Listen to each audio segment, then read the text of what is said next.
ষষ্ঠ উপজেলা পরিষদ নির্বাচন 2024 চট্টগ্রামের বাঁশখালী উপজেলার 115টি কেন্দ্রের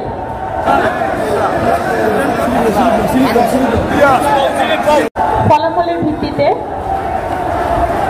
চেয়ারম্যান প্রতিদ্বন্দ্বী প্রার্থীদের মধ্যে জনাব জাহিদুল হক চৌধুরী মোটরসাইকেল প্রতীক নিয়ে সর্বমোট পেয়েছেন 376 ভোট।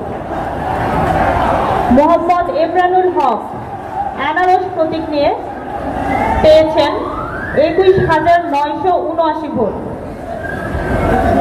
মোহাম্মদ খোরশেদ আলম দোয়াত কলম প্রতীকে সর্বমোট পেয়েছেন 61,511 ভোট। শেখ ফখরুদ্দিন চৌধুরী ঘোড়া প্রতীকে পেয়েছেন 1269 ভোট।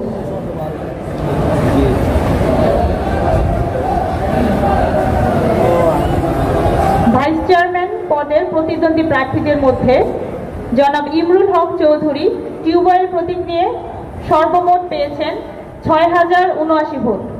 জনাব এম এ মালেক মানিক উড়োজাহাজ প্রতীক নিয়ে সর্বমোট পেয়েছেন 5,029 ভোট।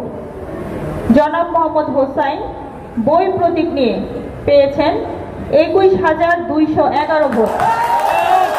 মোহাম্মদ আখতার হোসাইন তালা প্রতীক নিয়ে পেয়েছেন 16,267 ভোট।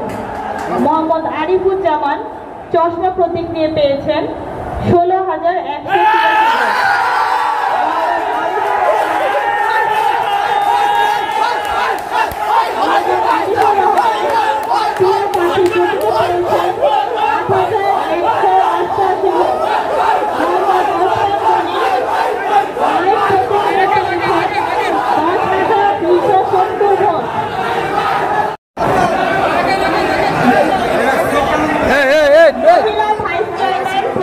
প্রার্থীদের মধ্যে ইয়ামত নাহার প্রজাপতি প্রতীক নিয়ে পেয়েছেন 17